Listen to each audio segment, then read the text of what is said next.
Suscríbase a Delfino Más en delfino.cr y disfrute de todas las entregas de Curul en Llamas y de mucho más contenido en audio. Delfino.cr.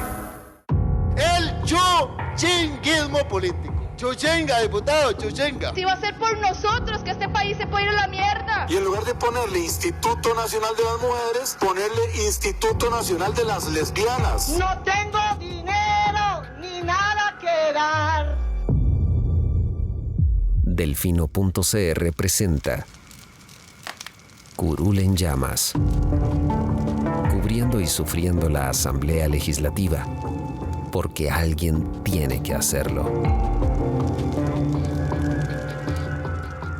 Hola queridos suscriptores de Delfino.cr, bienvenidos a un nuevo programa de Curul en Llamas, el podcast semanal donde les comentamos los temas más relevantes e irrelevantes de la Asamblea Legislativa. Les saluda Luis Madrigal desde el 29 de enero del 2021, como siempre en compañía de... May, espero que todas y todos estén bien. Para esta semana vamos a hablar, tenemos dos temas largos, ambos. Lo primero es que después de que hicimos la grabación de la semana pasada, el gobierno anunció que se había alcanzado un acuerdo a nivel técnico con el Fondo Monetario Internacional y presentó los 9 proyectos que estarían vinculados a ese préstamo, a ese crédito. Entonces, vamos a hacer un breve repaso por los 9 para ver qué es lo que contienen y cuáles son las polémicas que se han desatado alrededor de estos, las objeciones y demás. Aparte de eso, como se pueden haber enterado, volvió a salir un diputado positivo en la Asamblea y entonces la Asamblea volvió a irse de vacaciones. ¿Por qué no hacen sus sesiones virtuales? Bueno, son una manga de inútiles e incompetentes que deberían largarse todos para su casa, pero eso ya se lo dije la semana pasada. De eso vamos a hablar. Sí. ya empezando con un rant me distraes, Lucho, no se puede así. Pero bueno, empecemos con los proyectos que están vinculados al acuerdo con el FMI. Son 9. Hay unos que ya se habían presentado desde finales del año pasado. Hay otros como empleo público que lleva 2 años en corriente legislativa más o menos. Y hay otros que fueron presentados ese mismo día. Entonces empecemos tal vez con empleo público, que es el que se ha venido tramitando mociones en la comisión esta semana antes del cierre legislativo. Bueno, lo relevante en empleo público esta semana fue... se han aprobado varias mociones. En primer lugar, todos recordarán que con la Ley 9635, el Plan Fiscal de 2018, la Asamblea le asignó al Mideplan la rectoría política en materia de empleo público. Hay varios diputados que han señalado que con esta ley que se está tramitando ahora, el gobierno pretende prácticamente desaparecer la dirección del servicio civil y pues que sea el Mideplan quien lidere toda la materia de empleo público en el país. Entonces muchos presentaron mociones para, digamos que devolverle ese papel principal a la Dirección General del Servicio Civil, y conforme ahí se han ido aprobando, entonces porque se presentaron más de 300 mociones en el primero de los 2 días habilitados para presentar mociones. Entonces ahí va la Comisión de Gobierno y Administración analizándolas poco a poco. La mayoría que se han aprobado son esas que cambian, donde dice Mideplan, lo cambia por Dirección General del Servicio Civil. ¿Cuál es el tema con esto? Hay la memoria anual de la Contraloría General de la República en el 2007 hizo un señalamiento de que en Costa Rica no existía, y no existía hasta finales del 2018, una designación de rectoría política en materia de empleo público. El Mideplan es un ente, se puede decir que técnico, meramente técnico, entonces su rectoría es técnica, no es política. Se puede decir que más o menos son como, se puede decir como que en cierta medida como que ambas son incompatibles de que estén en un mismo lugar. Entonces los diputados lo que hicieron con la 9635 fue, bueno, el servicio civil va a seguir siendo el servicio civil y funcionando como hasta ahora, pero Mideplan va a tener esa rectoría política que la Contraloría llevaba ya en ese momento 11 años pidiendo. Pasa ahora y se aprueba una moción presentada por diputados de la oposición que le asigna la rectoría total a la Dirección General del Servicio Civil. Y entonces aquí está un punto de polémica entre algunos diputados. ¿Por qué? Porque resulta y acontece que hay señalamientos de la Sala Constitucional, de la Procuraduría General de la República, de la Contraloría, que dicen que pues, el Servicio Civil, por su condición, no puede tener una rectoría política, que es lo que se necesita. Que es el Poder Ejecutivo, naturalmente el encargado de asignarle o de definir las reglas, de definir lineamientos básicos de funcionamiento, y que eso solo es una potestad del Ejecutivo. El Servicio Civil es del Ejecutivo, sí, pero eso que se señala es ya a nivel de presidente y su gabinete, por ejemplo. Está la otra situación que se aprobó, y es la polémica inclusión de la objeción de conciencia, que consiste en que ahora los funcionarios van a poder, mediante una declaración jurada, negarse a recibir determinadas capacitaciones o procesos de formación porque consideren que violentan sus principios, sus creencias o sus valores. Y luego tenemos la designación por parte de la Asamblea Legislativa del director del Servicio Civil, que hoy está en manos de la Presidencia de la República, y estoy seguro que se me está escapando una más. Son esas tres. Son esas tres, ok. De la segunda, objeción de conciencia, es una de las más preocupantes. Primero, por la ambigüedad con la que se plantea, y segundo, porque se está hablando de capacitaciones. Claramente, el sector... conservador. No, el otro. ¿El más conservador? No. Claramente, el sector de la ciudadanía progresista, muchas gracias. No quería usar esa connotación, pero sí. Se manifestó preocupado por esta autorización que se estaría dando de que los funcionarios puedan o no decidir qué capacitaciones reciben en temas de derechos humanos, accesibilidad, todo ese tema. Bueno, en realidad es en cualquier tema, ni siquiera definen. Ahí está el problema. La objeción de conciencia. Y aquí, ¿cuál es uno de los principales problemas? Que uno podría decir en algún otro momento, bueno, por esto la sala se lo trae abajo. Los antecedentes de la sala en este tema, de esta nueva sala conservadora que tenemos, no son los más favorecedores. Recordemos que en el caso del Poder Judicial, cuando se interpuso un recurso para que los jueces pudieran aplicar objeción de conciencia y no realizar matrimonios y no registrar matrimonios igualitarios, la sala lo que dijo fue, bueno, sí, todos aquellos que fueron contratados antes de que entrara a regir esto pueden aplicar objeción de conciencia si quieren. Los que se contraten después no la pueden aplicar porque ellos, digamos que sabían que les iba a tocar si eran jueces o funcionarios del Poder Judicial y hacer esas inscripciones porque ya estaban validadas legalmente. Entonces, digamos que no hay una fuente de esperanza de que la sala vaya a ver esto o lo vaya a rechazar de plano. La objeción de conciencia, capacitaciones. El problema es la ambigüedad y lo amplio que está. Lo otro es que hay varias gente dudando de si es conexo con el proyecto.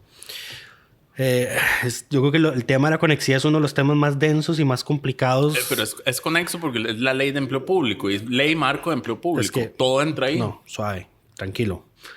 El tema de la conexidad es un tema complejo y no es un tema tan sencillo como de si esto que estoy metiendo tiene relación con el nombre del proyecto. Cuando se analiza la conexidad de un proyecto de ley, se tiene que ver la redacción inicial del articulado del proyecto tal y como fue propuesto, en este caso por el Ejecutivo, creo. Y además tiene que analizarse la exposición de motivos. Y ahí es cuando se meten disposiciones que no figuraban en el articulado principal y que no están mencionadas en la exposición de motivos, que eso no se puede modificar durante el trámite del proyecto. Ahí es donde ocurren las inconexidades. Ese es el problema. Entonces, por ejemplo, pongo un caso hipotético. Si el Poder Ejecutivo hubiese señalado en la exposición de motivos que con esta ley se va a garantizar una atención a toda la ciudadanía sin ningún tipo de discriminación ni excepción, y se mete esta cláusula de objeción de conciencia, pues ahí habría una inconexidad, porque ya de viaje la intención inicial del proyecto era que eso no se iba a meter. Y al meterlo ahí se volvería inconexo. Pero es un caso hipotético porque no estoy asegurando de que eso se haya metido así en la exposición de motivos. Igual, aún en ese caso, la ambigüedad de la moción yo creo que no queda por fuera, porque además una cosa es el servicio que das, otras son las capacitaciones que das. Digamos, los empleados públicos, esto no los va a autorizar a discriminar en su función pública. Lo que les permite es no recibir capacitaciones que los ayudarían a sensibilizarlos con ciertas poblaciones. Entonces, la objeción de las capacitaciones, lo único que haría, digamos, es que la gente pueda negarse a temas específicos, pero igual están obligados a dar el servicio. Porque en eso la sala fue claro cuando revisó el tema del Poder Judicial. Los funcionarios públicos no pueden negar el servicio y no pueden discriminar en el servicio público. Ahora, recibir la capacitación que facilitaría, digamos, sensibilizarlos en estos temas, claramente lo que va a hacer es que los cambios sean mucho más lentos y el servicio público pueda seguir teniendo discriminaciones que van a seguir siendo sancionadas. A ver, la moción no es una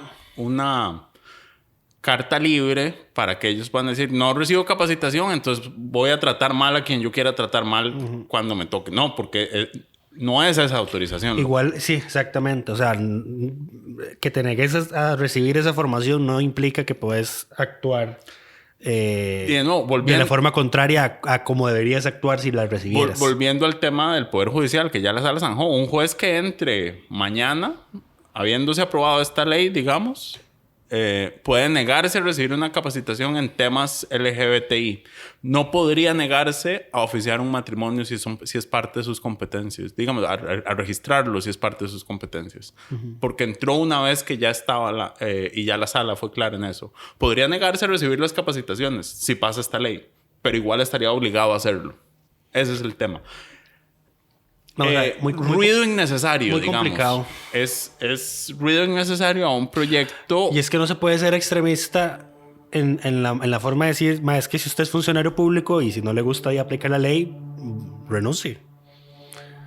Porque vamos a ver, es muy extremista decirlo, porque puede haber, y estoy seguro que hay muchas leyes que se pueden considerar injustas, anacrónicas o estúpidas y que por el sentido común una persona no las va a aplicar.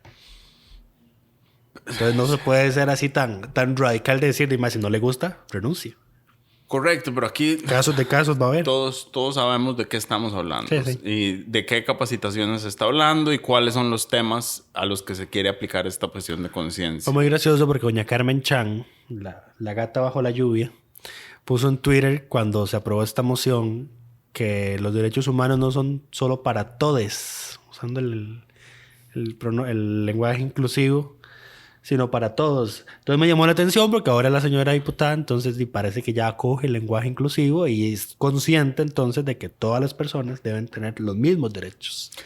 Claramente ese no fue el objetivo ni el tono de su tweet. Lo que es una oportunista con un doble discurso, pero sí, siempre es bueno dejarlo en evidencia. Correcto. Pero bueno, aparte de eso, el tema del cambio en la rectoría, más allá de la rectoría es el problema de fondo es que los diputados quieren ser ellos quienes elijan al director del servicio civil y eso, creo que Villalta alertó que era inconstitucional y muy probablemente lo sea porque que la asamblea nombre puestos del ejecutivo violenta la división de poderes.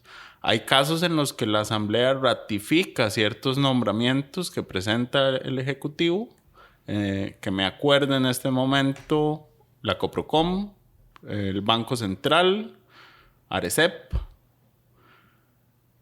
y tiene que haber algún otro que no recuerdo. Pero lo que se hace es que ratifica... la superintendencia, digamos, por ejemplo. No todas las superintendencias. Sutel y Arecep creo que son... En esos casos se ratifica una decisión del Ejecutivo, que es una forma de control y pesos y contrapesos del sistema. Pero los casos en los que la Asamblea hace el nombramiento, tienen que ver con el Poder Judicial, la Corte Suprema específicamente, y eso es porque así lo define la Constitución, la Contraloría y la Defensoría, que son órganos adscritos, digamos, consejeros de la Asamblea. Entonces, sacarse esto de que sea la Asamblea la que nombra al director del Servicio Civil es un golazo, y a mí, siendo completamente sincero, me suena que todos los partidos políticos ven un tercer gobierno del PAC. Sí, están legislando bajo ese supuesto. Están legislando bajo el supuesto de que el PAC va a ser gobierno y de que van a seguir siendo la oposición mayoría en el Congreso, y entonces lo que quieren es tener más poder desde la Asamblea, pero esto es abiertamente inconstitucional, como dijo Villalta. Sí, Villalta citó el artículo 140 de la Constitución, que expresamente dice que son deberes y atribuciones que corresponden al presidente de la República y al ministro de Gobierno nombrar, remover libremente a miembros de la fuerza pública, empleados, funcionarios que sirvan a cargo de confianza y los demás que determinen casos calificados la ley de servicio civil. Y el 2, nombrar y remover con sujeción a los requisitos prevenidos por la ley de servicio civil los restantes servidores de su dependencia. Expresamente no dice que el servicio civil sea resorte del Ejecutivo, pero vamos a ver. Es su dependencia. Pero tiene 2 menciones expresas al servicio civil en deberes y atribuciones exclusivas de la presidencia. Ni una sola en deberes y atribuciones de la Asamblea Legislativa. Entonces, por ahí va la cosa. Sí. Además, y esto sí se cae en la sala. O sea, esto sí es algo que la sala sí llamaría la atención. Esto sí es insalvable, digamos. Bueno, pero es que esta sala es tan política que yo no estoy seguro. A esto iba. Vamos a ver. Yo dije en Twitter que cuando José María Villalta dice que algo puede ser inconstitucional, uno debería detenerse 5 minutos y pensar qué putas está haciendo, porque el MAE no usa ese señalamiento a la ligera. Don José María, y ahorita mencionando un poquito un tema aparte, alertó que en el convenio de ingreso de Costa Rica a la OCDE había una disposición que podría ser inconstitucional. ¿Cuál era?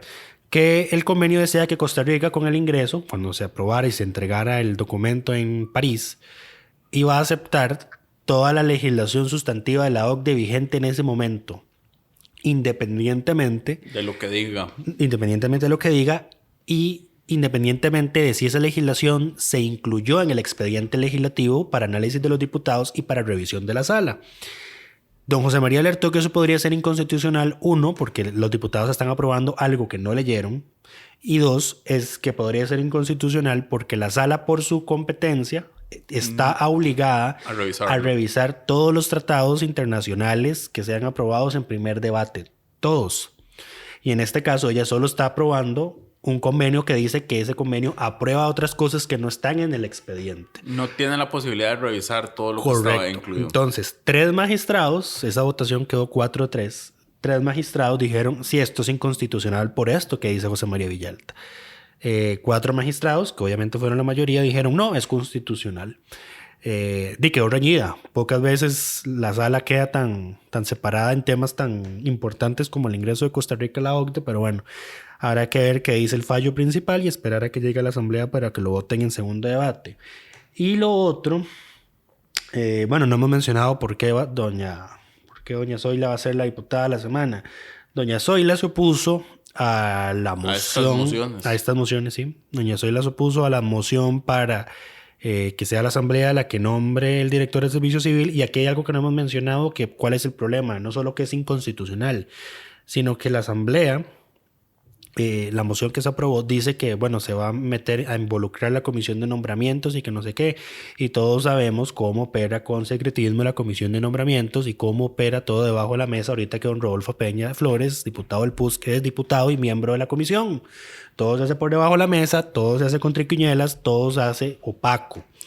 Entonces, encima, vota en secreto en la comisión de nombramientos y si le sale y si le ronca al presidente de turno en el plenario, pues hace la votación también, la elección de forma secreta. Y eso es inconstitucional. Y aquí seguimos esperando a que la sala resuelva. Ya se pasaron los 18 meses promedio. Con esta sala conservadora que tenemos ahora, yo no sé qué esperar. Y aquí, comentario aparte.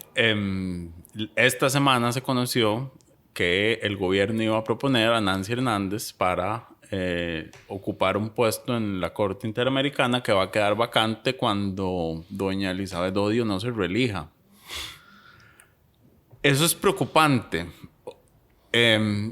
A ver, yo no tengo ninguna duda de las capacidades, competencias y el buen papel que Nancy puede hacer en la Corte Interamericana. Lo preocupante es que esta asamblea tenga otro espacio en la sala constitucional que llenar. Que Rodolfo Peña tenga otro espacio en la sala constitucional que llenar. Digámoslo así. Exacto, porque ya nombraron 2. Ya han nombrado 9 magistrados en total de la Corte. 9 de 22. 9 de 22, imagínate. Con esto ya serían 10.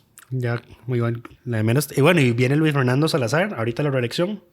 Pero él lo van a reelegir. Sí, pero ya van a ser. No hay ninguna duda. Van a ser. Las reelecciones no cuentan. Ok. Suscríbase a Delfino Más en delfino.cr y disfrute de todas las entregas de Curul en Llamas y de mucho más contenido en audio. Delfino.cr.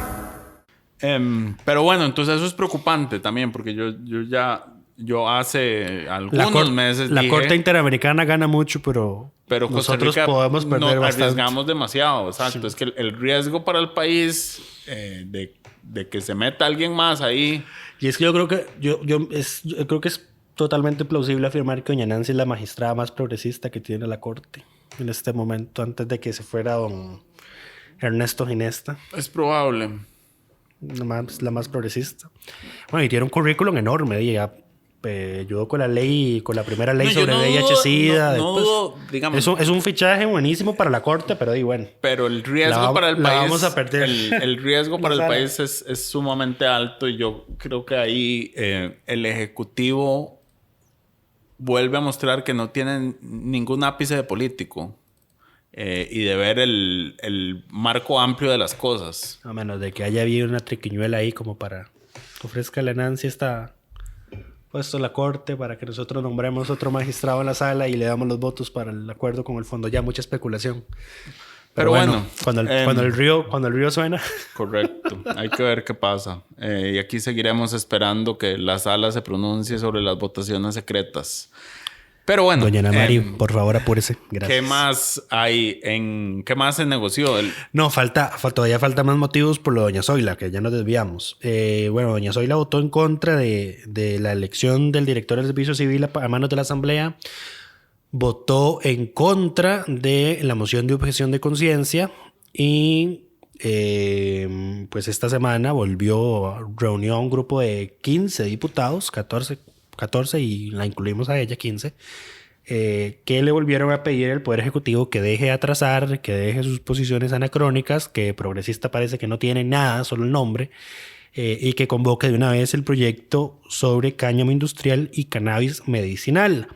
Ya el presidente le respondió ayer, más o menos casi que lo mismo que les habían mandado a decirle a la Asamblea en una carta meses atrás, que él lo que se comprometió era a un proyecto sobre cáñamo, no cannabis medicinal, y que el Ejecutivo está preparando un texto sustitutivo donde obviamente solo dejen cáñamo, donde metan todas las regulaciones y restricciones que quiere el Ministerio de Seguridad y el Ministerio de Salud, y excluyendo cannabis medicinal.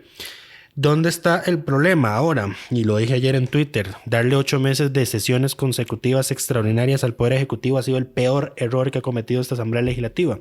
Porque eso implica que este proyecto, si la Asamblea lo quiere aprobar con cannabis medicinal, no va a poder hacerlo hasta agosto. Sí, nada más una aclaración. Cannabis medicinal te referís a cannabis psicoactivo, porque el cáñamo es cannabis, nada más que es no psicoactivo. Una aclaración técnica por aquello que haya... Absolutamente innecesaria y que me confunde en este momento, así que cállate. Es que el cannabis es una familia de plantas que incluye el cáñamo, que es la versión no psicoactiva, o sea, la que no tiene THC de la planta. Lo que Carlos Alvarado se opone es abiertamente que haya posibilidad de usar cannabis psicoactivo, que es lo que se conoce popularmente como marihuana, en cualquier tipo de uso, cultivo, aunque sea medicinal o para investigación, que es lo que la redacción del proyecto permite. ¿Qué puta le pasa a este mae? Eso yo no entiendo. Yo tampoco. O sea, ni porque es uno de los presidentes más jóvenes que ha tenido este bendito país. Es que lo joven no te quita lo conservador. Pero es que este mae, ¿de cuándo acá este mae es un conservador? Él siempre lo fue. ¿De cuándo acá? Este mae no ganó por ser conservador, ganó por todo lo contrario. Ganó por estar en un partido no conservador. Él como persona nunca ha dado ningún indicio de no ser conservador. Si vos lo revisás, más allá del tema matrimonio... Esto es un juego de palabras. Más allá del tema de matrimonio igualitario, si vos revisas sus planteamientos... sí, en aborto es conservador. Es muy poco lo que tiene de progresista. ¿Qué es? No, es que vamos a ver, si no es ahora... No, vamos a ver. Esta era la oportunidad perfecta para aprobar esto, maestro. Manda huevo. O sea, tenés diputados que prácticamente de casi todos los grupos políticos a favor de que se incluya cannabis medicinal. Sí, ni siquiera es un tema que polarice la población como lo polarizó matrimonio igualitario, como lo polariza el aborto. No y es un ni tema aún polémico. así... No es un tema polémico. Y ni aún así lo asumís. No, y esto... Ni decís, voy a dejar mi lado cavernícola de lado y lo voy a apoyar porque esto trae más beneficios para la gente con enfermedades crónicas que perjudican. ¿Qué cosas malas? Esto va a esperar hasta que entren las sesiones ordinarias. Habrá que esperar. No queda nada más que hacer. Yo creo que ya en sesiones ordinarias van a darse un recesito para irse a campaña política. Día como están, de vacaciones en vacaciones. Sí. Pero bueno. Bueno, por estos 3 motivos, doña Zoila es la diputada de la semana. Correcto. Ahora sí, siguiendo con los proyectos que presentó el gobierno, hay algunos cortos y sencillos, como fue el impuesto la ley que le quita... ¿El impuesto a las loterías? Exacto, le quita la exoneración de renta a la lotería, que habría que ver esa cómo se vincula con el impuesto de renta global, que es el otro presentado, que lo que hace es que une todas las fuentes de ingresos que tiene una persona para calcular la renta y mete un par de golazos. Decía alguien que el sector empresarial privado estaba a favor de esto porque les disminuye el porcentaje de impuesto que tienen que pagar. A las empresas, pero las personas tienen que pagar más por lo que les ingresa por las ganancias de esas empresas. Ahí está el problema. Eso hay que balancearlo, aunque se ve horrible, por supuesto. Porque además el golazo que mete es que le baja el impuesto al salario no exonerado. El monto total ahorita de exonerado es de 800,000 colones más o menos. No, con 700,000. 660. Que es caro. Son 8,2 millones anuales lo que se exonera. Entonces por ahí es por donde vienen las principales quejas. Hay algunas deducciones que se pueden aplicar, pero son muy reducidas. Sí, son los de montos bajos. 1,000 colones por hijo. No, son 250,000 anuales por hijo. ¿Ya lo actualizaron? No, en el proyecto de ley. Por eso, el proyecto lo actualizaron, porque hoy son como 1,000 colones, ¿no? No, en el proyecto, en la ley actual de renta vos podés exonerar 1,500 colones por hijo. Ah, por eso. En el proyecto que se presentó de renta dual son 250,000, lo que se podría por cónyuge o hijo. Así como un 15% de lo que pagas de la casa, con un tope de 250 anual también. Entonces, las exoneraciones son muy bajas y lo que viene a hacer ciertamente es agravar los salarios que ahorita están exonerados. Los montos por debajo de 800,000. Claramente esto genera el brinco. ¿En dónde? En el sector público, porque es en el sector público donde están esos salarios más altos, en su mayoría. Adicionalmente, hay impuesto a casa de lujo. Incluye, no he terminado con renta. Renta también incluye el aumento. O sea, esto es raro porque el renta global es a partir del 2023. Pero hay otro proyecto que se presentó que lo que hace es reducir los beneficios fiscales y ajustes de tarifas. Este proyecto lo que hace es el que elimina la exoneración de salario escolar, de renta. Y además homologa todas las tasas de rentas de capital. Rentas de capital son las que uno recibe por dividendos. Lo homologa un 15% y por 2 años, o sea, hasta el 2023, que es cuando entra renta global, lo sube a 16.5%, me parece. En ese proyecto también, y que también está en renta global, está un golazo a las cooperativas y a las solidaristas, porque los rendimientos que los reciben los asociados de cooperativas y solidaristas actualmente pagan menos del 15%. En ambos proyectos se sube al 15%. Entonces no hay renta a cooperativas, pero se les sube el margen que tienen que pagar sobre los dividendos que generan las cooperativas y las asociaciones solidaristas. Y ese proyecto, también este fue uno de los que se presentó en diciembre, incluía eliminar el 50% de la exoneración que tienen los rendimientos de los fondos de pensiones complementarias. Ante la queja de básicamente todos los sectores involucrados en esto, el gobierno dijo que iba a retirar esa parte del proyecto a través de una moción en el trámite del mismo. Y ahora sí. Ahora sí podemos hablar. ¿De cuál querías hablar ahora? Impuesto a las casas de lujo. Impuesto trae otro golazo. El impuesto a las casas de lujo trae otro golazo que Hacienda dijo, sí, lo podemos conversar y se puede arreglar en comisión. De fijo se va a arreglar en comisión porque va a afectar directamente a muchos diputados. Y es que, rentas de lujo, el impuesto que existe actualmente lo que hace es que cobra sobre 133 millones de la propiedad, o sea, de la construcción, la obra gris. No contempla el lote.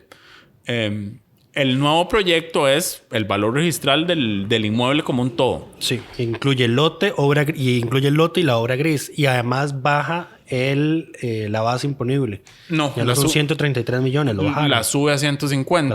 Ok. Claro, pero ahí está el detalle, ¿verdad? La sube a 150, pero la mayoría de lotes, 20 millones de un lote. Vale un no lote es, en Roma, exacto, en Escalante, por ejemplo. No compensa la diferencia. Y lo otro es que la tasa que existe actualmente es progresiva. O sea, vos por el primer tramo pagás sobre la diferencia. Y esto es una duda porque yo tenía entendido que se paga sobre el monto total, no sobre la diferencia del valor. O sea, si te pasas, pagas sobre el monto total de la propiedad. Revisando en Sinalevi, es sobre el excedente. Okay. Entonces, sobre 133 millones y hasta 300 millones, pagas sobre ese excedente, o sea, esos 200 millones, un 2,5%. Y va escalando en la tabla, va subiendo hasta llegar al tope máximo, que es como renta. 0,5%. Que pagas sobre los excedentes. Ajá, hasta el 0,55. O los impuestos a las pensiones. Exacto, correcto. Pero el nuevo proyecto lo tasa fijo. Entonces, sin importar si te pasaste un toquecito o si te pasaste un montón, la tasa que pagas es la misma. Por eso es que se dice que este no es un proyecto realmente progresivo. Aunque solo cobra a personas que tienen un bien inmueble caro, no es lo mismo una casa de 150 millones o una propiedad de 150 millones que una de 2,000 millones. Y le estás cobrando el mismo porcentaje a ambos. No hay entonces deja de ser progresivo, que era algo que el impuesto anterior tenía y por alguna razón decidieron volárselo. Habrá que ver cómo afecta las estimaciones del impuesto en caso de que se modifique, porque según Hacienda esto va a recaudar 0,08 del PIB por año a partir del 2022. Correcto. Que yo estoy seguro que dado esos golazos que metieron, este valor está subestimado. No, sobreestimado. ¿Sobreestimado? Sí. Ellos ahí calcularon todo lo que le van a sacar con esos golazos. Me parece me parece muy poquito comparado con la magnitud del golazo que quieren meter.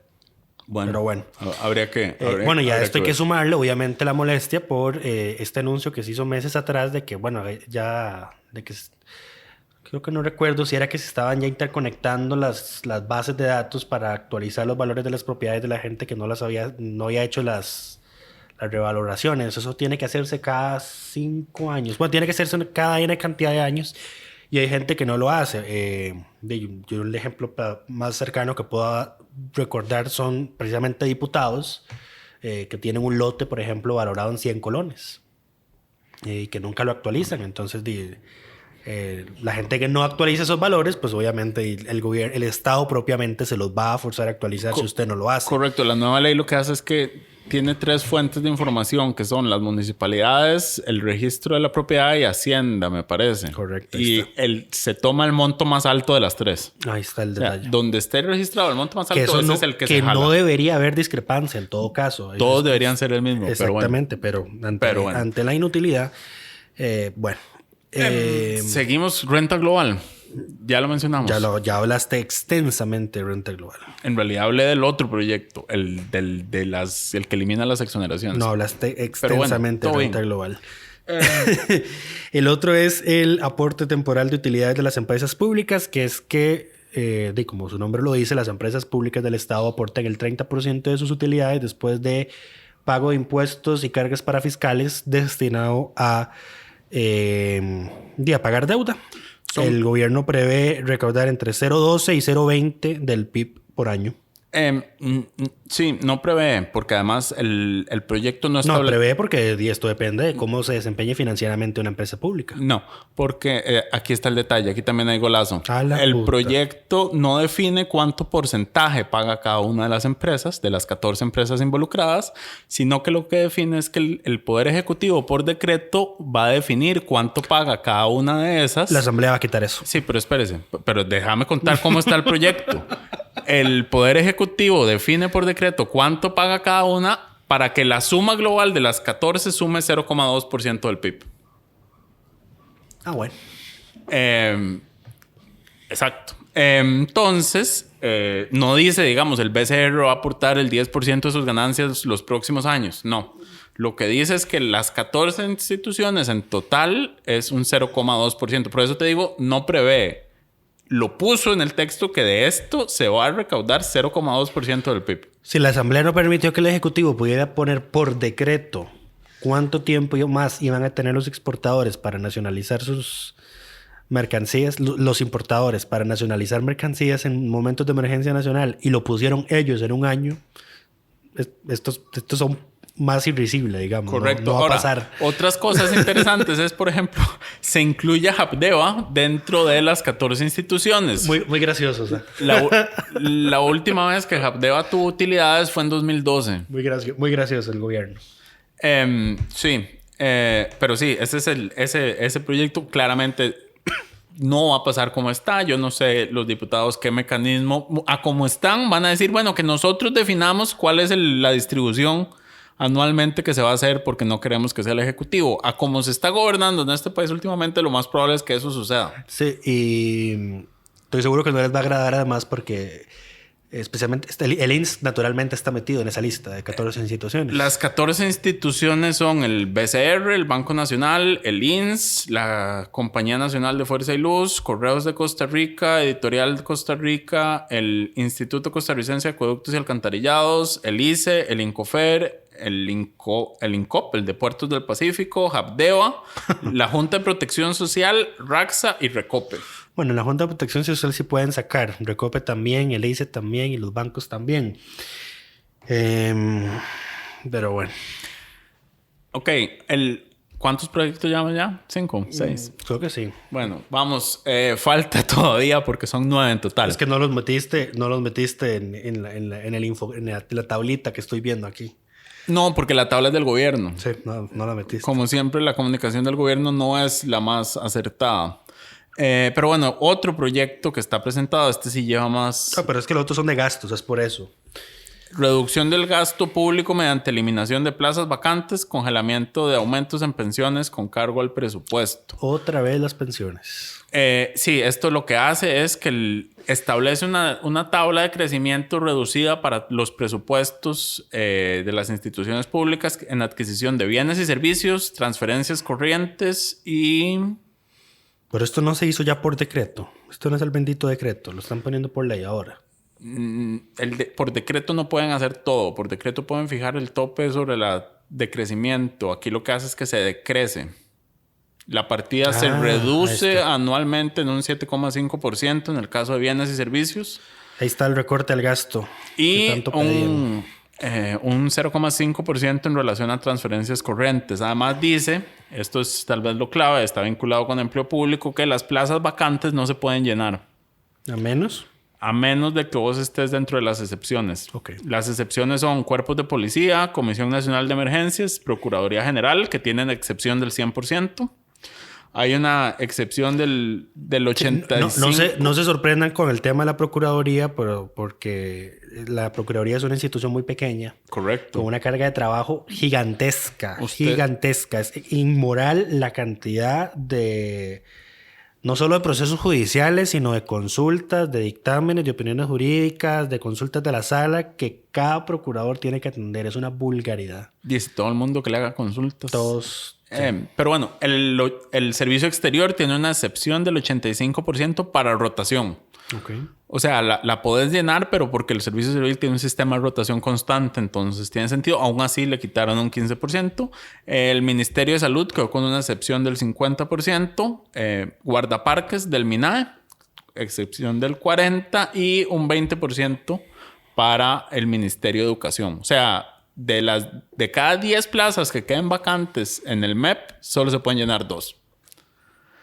Adicionalmente, están incluidos en las excepciones, por supuesto, todo lo que tiene que ver con plazas de confianza, jefaturas, direcciones, jerarcas, auditorías internas y aquellos casos en que la plaza sea de un funcionario que lo suben temporalmente a otro puesto. Entonces, esa plaza no está dentro de las vacantes que se eliminan, sino que se puede usar mientras el funcionario esté. Hay otro proyecto que es la reforma de la Ley General de Aduanas. De eso no hemos hablado. Correcto. Lo que hace esto es parte de lo que ha venido tratando de haciendo lo que impulsa el proyecto de Hacienda Digital y es unificar los sistemas y la información de aduanas. Entonces, incorpora el requisito de inscripción en el registro único tributario para importadores, exportadores y auxiliares y otras obligaciones. En teoría, lo que permitiría es facilitar la actualización y el control que pueda hacer Hacienda sobre las aduanas. Y también va a permitir el pago diferido de la obligación tributaria aduanera para materias primas y bienes de capital. Por un mes sin intereses. Correcto. Y... ¿qué más? El otro proyecto que nos falta, creo que ya este es el último, es la venta a la cartera de CONAPE, que es un proyecto que todavía no se ha presentado y que es uno de los acuerdos de la mesa de diálogo multisectorial, que ya hemos hablado, creo que ya hemos hablado de ese. Ya tiene algunos diputados en contra, pero yo creo que es más ignorancia y terquedad que otra cosa. No es que se está cerrando CONAPE, simplemente su cartera de clientes actual se le va a vender al Banco Popular y de Desarrollo Comunal, si no mal recuerdo. Correcto, que tiene que mantener las tasas. Tiene que mantener todas las condiciones que tienen actualmente los estudiantes y lo único que cambia para el estudiante es el lugar a quien le tiene que hacer el pago. Se Eso lo es todo. facilita en realidad. Sí. Pero CONAPE se ha quejado de que parte de sus ingresos vienen de esa cartera y que eso les reduciría el capital disponible. Pero el acuerdo de la mesa también incluye que el banco le dé una línea de crédito para que cubra esa diferencia de ingresos. Correcto. Sin embargo, todo esto es especulación, porque esto es lo que se dijo en la mesa, pero el gobierno, a pesar de que este es un proyecto del cual se viene hablando hace mucho, es relativamente sencillo, no ha presentado el texto de este proyecto. Tal vez el Banco Popular no está a favor. Correcto. Es que simplemente dijeron, que se lo vendamos al Banco Popular. El Banco Popular no necesariamente, CONAPE no está a favor, porque esto generó un conflicto entre la Junta Directiva y el director ejecutivo del CONAPE, que salió a decir... el director de CONAPE salió a dar declaraciones sin permiso de la Junta. Y la Junta dijo, de esto no hemos hablado. Sí, cállese. Pero bueno, eso fue lo que se negoció con el FMI. La agenda es larga. Y el gobierno, por supuesto, y aquí vamos a hacer la transición al otro tema, el gobierno programó reuniones con las fracciones legislativas para hablar de estos temas. En la primera de esas reuniones con el Partido Liberación Nacional, al diputado Gustavo Viales se le ocurrió buena idea asistir con toda su fracción y con 2 miembros del gabinete a una sala cerrada que no se estaba respetando la aforo y la distancia. Estando sintomático de COVID-19. Sintomático, no te miento. Tenía síntomas. Exacto. Tenía síntomas. Y a él le pareció una buena idea y esto generó, por supuesto, que el miércoles que se confirma, o el martes se confirma, martes o miércoles. Miércoles. El miércoles se confirma que el diputado es positivo. Ah, sí, el martes él se sintió mal, no llegó. El miércoles se confirma que es positivo y entonces la asamblea decide irse a vacaciones porque toda la fracción, básicamente, de Liberación, que es la más grande, estuvo expuesta. Los 2 ministros de gobierno están en aislamiento preventivo en sus casas, haciendo teletrabajo. Pero los diputados claramente no conocen qué es el teletrabajo y decidieron que, lo mejor era darse una semana de vacaciones porque no hay forma posible en que el plenario tenga sesiones de forma virtual. Sí. Aquí hay un tema con esto y es lo siguiente. Desde marzo, que se puede decir que empezó la pandemia aquí en Costa Rica, lo primero que se pensó en la asamblea es, bueno, ¿qué hacemos para garantizar la continuidad de nuestro funcionamiento? ¿Y qué es lo que hace todo parlamento decente del siglo XXI, inclusive aquellos que tienen normas anacrónicas como la Cámara de los Comunes del Reino Unido? Sesionar virtualmente. Así de sencillo.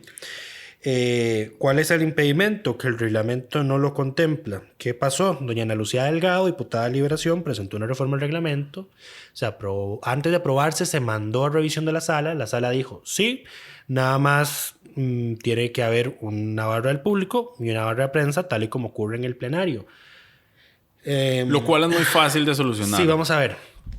Esta gente ha estado usando Teams en las comisiones. Teams tiene un chat, tiene salas de chat. Esta puede ser la barra de la prensa. Y la transmisión en YouTube es y la barra del público. La transmisión en YouTube es la barra del público. Ahí quedan los comentarios registrados. Eso no hay pero.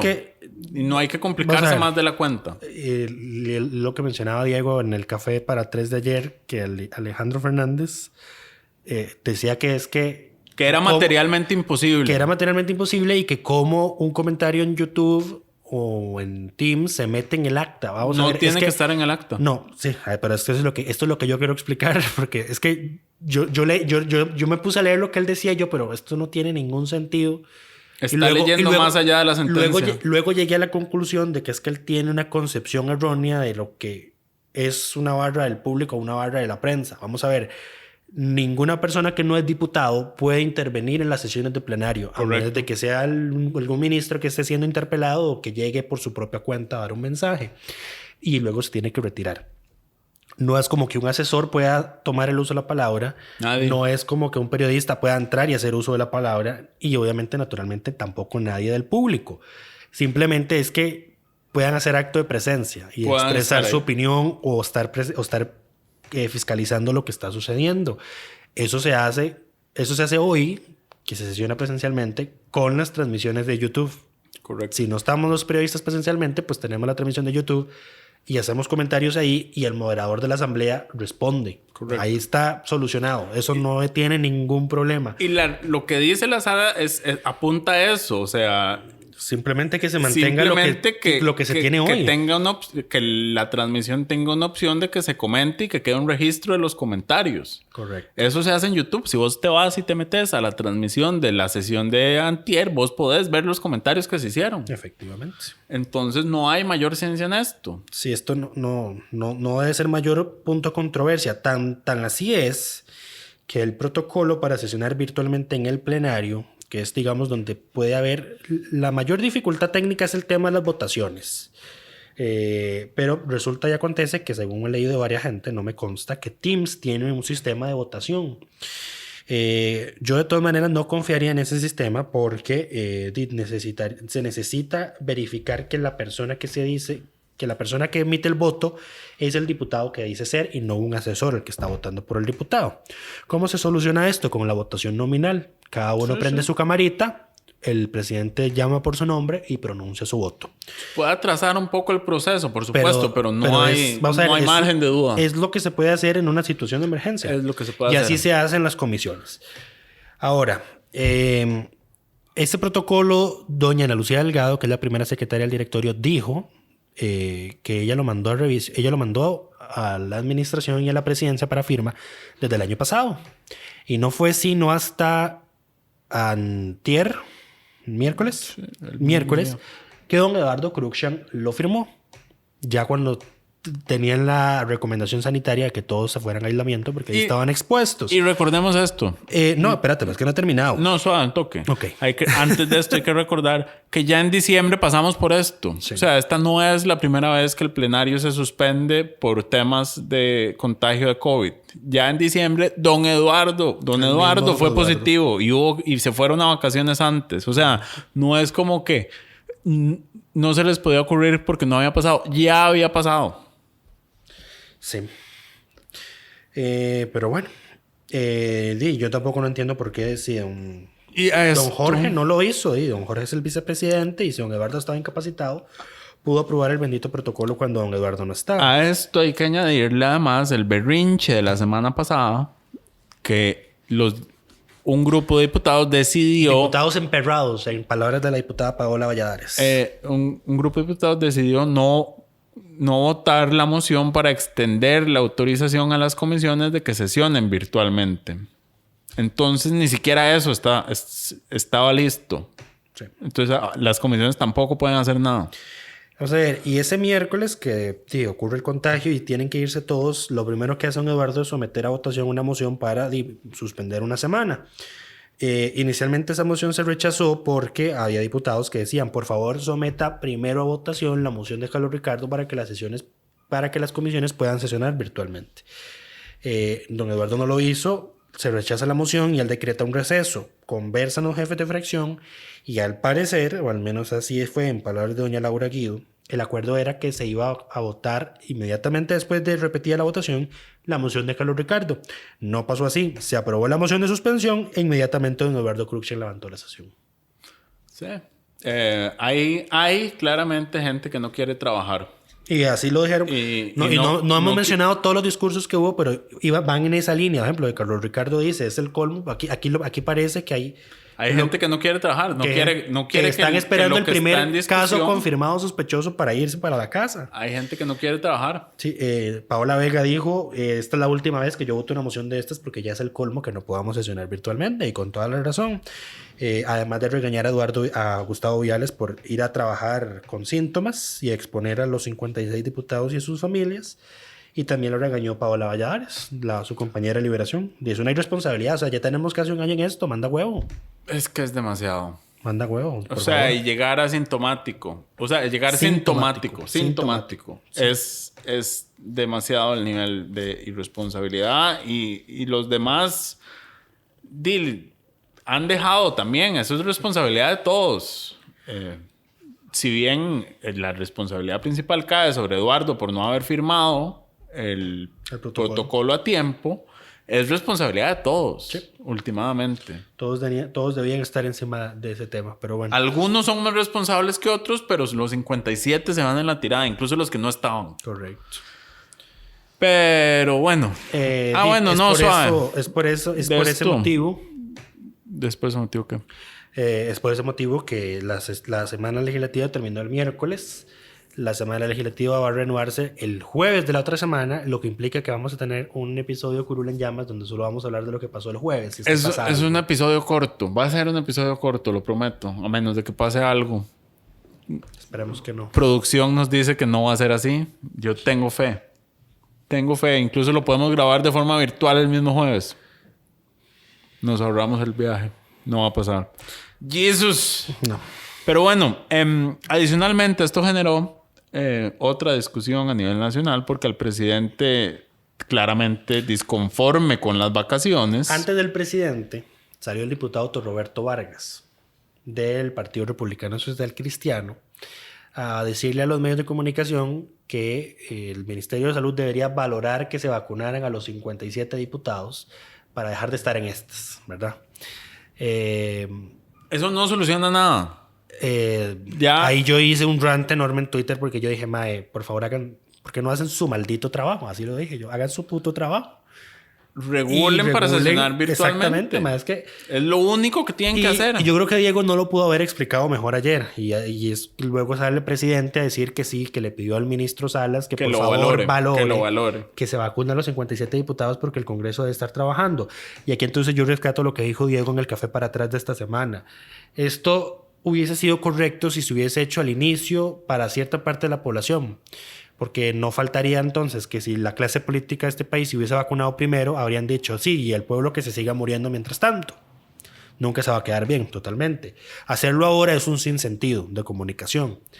En segundo lugar, hacerlo ahora, dadas estas circunstancias, es premiar la mediocridad, la vagabundería y la irresponsabilidad de los diputados. Correcto. Entonces también da un pésimo mensaje. No solo eso. Y lo tercero es que es inútil, porque de nada sirve que vacunemos a los 57 diputados si sus asesores, si el personal administrativo de la Asamblea, el de seguridad, etcétera, no está vacunado. Correcto. Y más en este edificio, que es todo cerrado. No sirve de nada. No sirve. A ver, si este fuera un país donde hay una alta tasa de personas antivacunas, tendría sentido el simbolismo de que los miembros de los supremos poderes se vacunen. Ahora, ¿qué me preocupa? Ya hay diputados que dijeron que rechazarían la vacuna y eso va a ser usado por las personas del movimiento antivacunas para decir ellos no se quieren vacunar por algo. Sí. Entonces es completamente absolutamente todo alrededor de esto es completamente contraproducente e innecesario. Absolutamente innecesario. Aquí lo que se debería hacer es que se regule la forma en que sesionen virtualmente y que cada vez que hay un caso, porque van a seguir habiendo casos en la asamblea,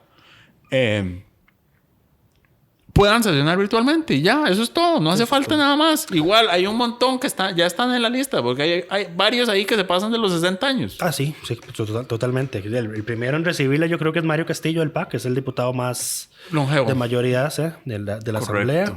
Luego está doña Aida María Montiel y creo que la tercera es doña Zoila. No me acuerdo. No es doña... puede ser. Creo que era la que... Es que estoy intentando recordar cuál fue el directorio provisional cuando entraron. El directorio provisional cuando entraron eran todos hombres, pero eso tiene que ver por quién... No, la segunda era Aida. No, eran todos hombres, porque tiene que ver con quién lidera las papeletas. Es el de mayor edad y que vaya en primer lugar. Cierto. Entonces no están en orden. Pero don Mario Castillo sí es el diputado más longevo. Él sí es, correcto. Sí. Pero bueno... ¿qué más íbamos a hablar? Nada más. Estamos. A diferencia de la semana pasada, no hice tanto rant por el tema de las vacunas, pero es que ya... Si omitimos los primeros 5 minutos. Uno está ya tan cansado de esta gente, ¿verdad, Mike? Qué increíble. Pero bueno, yo en parte agradezco por mi salud mental y emocional que esta gente se haya tenido que ir. Nadie agradece nada. Deberían estar ahí aprobando todos estos proyectos. Dije en parte. Pero bueno. Porque si no hubiese sido por esto, quién sabe con cualquier otra burrada nos habrían salido. Eso sí. Eso es todo por esta semana. Esperamos que todas y todos... Nos escuchamos en la otra semana por un día. Dependiendo de lo que pase. Bye, bye.